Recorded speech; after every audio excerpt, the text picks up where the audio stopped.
Greetings. This is Dr. Malik-Hakim Kadir with Mental Health Matters, reminding you that therapy is not a bad word.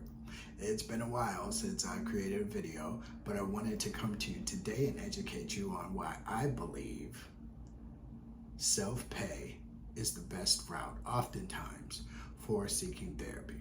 Again, this is my belief. You are not obligated to agree with it, but allow me, if you will, a moment to share with you 4 points for your consideration. The first one being deductible. Do you have a high deductible? Most people with high deductibles never meet that deductible in the course of a year, which means in essence, you're not getting your money's worth out of your health care. If you have a high deductible that you don't meet, it may be more beneficial to you to simply pay for therapy out of pocket.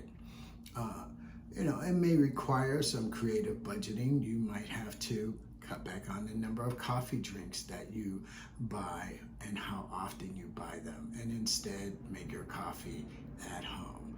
You may have to cut back on some of your extracurricular activity expenses, entertainment expenses, the number of shoes you buy, and the like.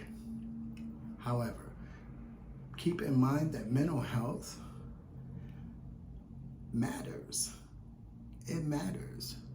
There's no amount of Starbucks or any other designer coffee. There's no amount of Nikes. There's no amount of suits. There are no amount of dresses. There's no hairstyle. There's not a fade on the planet, not a car, nothing that will truly resolve your mental health concerns. We have a tendency to surround ourselves with beautiful distractions, seeking external validation and instant gratification, and it's all fleeting. It's okay for the moment, and then it's not. So that's point number one, deductible. Number two is privacy. In order for you to be seen by a mental health professional and have it paid for through your insurance, that professional is required to give you a mental health diagnosis. Mental health diagnosis based on the DSM-5 oftentimes are based on a cluster of symptoms that you have been experiencing in a given period of time, and maybe all of those symptoms don't apply to you. But there you are with a label that will literally follow you by way of your medical records for the rest of your life. Maybe you have a high profile profession and you do not want any record of you seeing a therapist because it may be viewed as compromising. Maybe you don't want your significant other or family members to know that you are going to therapy because that raises a whole bunch of questions. The first one being, why are you going to therapy? And then there are a plethora of other reasons. But, most basically what it comes down to is maybe you just value your privacy. So that's reason number two, is privacy. Number three, freedom. The freedom to determine who's involved in your treatment.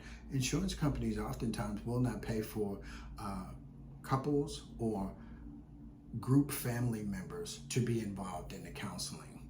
So you get to choose who's involved.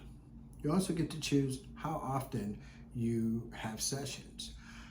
You may need more than once a week, which is the standard. Some people start out once a week and then eventually once every other week, and then maybe even down to once a month.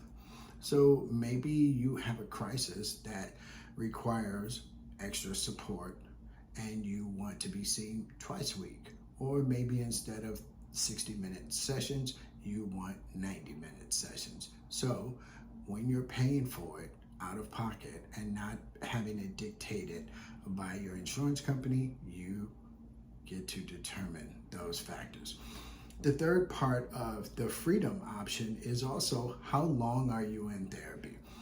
Insurance companies will oftentimes allot for so many days of therapy in the course of a calendar year.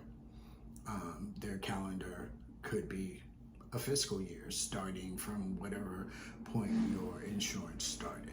And so you may only get X number of sessions, and what happens when you need more? Then you have to wait till that calendar year rolls over. So when you're doing self-pay, you get to determine how long you remain in therapy. I can tell you that there are people, probably some that you know, that have been seeing a therapist for several years, and it is a big part of how they maintain good mental health. Again, this is an investment in you. And then the last point that I want to cover is choice. Maybe you simply want a therapist that represents you. If you're a black man, you probably want a black male therapist. Or if you're black African American, you want someone who is black African American that you feel can relate to you and issues pertaining to you and your station in life, being black or African American in the U.S. And this very well could apply to any culture or cultural group. Okay, so the 4 points are deductible, privacy, freedom, and choice. Again, this is Dr. Malik-Hakim Kadir with Mental Health Matters, reminding you that therapy is not a bad word. Please feel free to look me up on Psychology Today. You can find me under Malik-Hakim Kadir. Oh, and keep in mind, if you are paying out of pocket, you are not restricted to seeing a therapist in the same city, state, zip code that you are in. So there's that too. Hope to see you soon. Peace and blessings.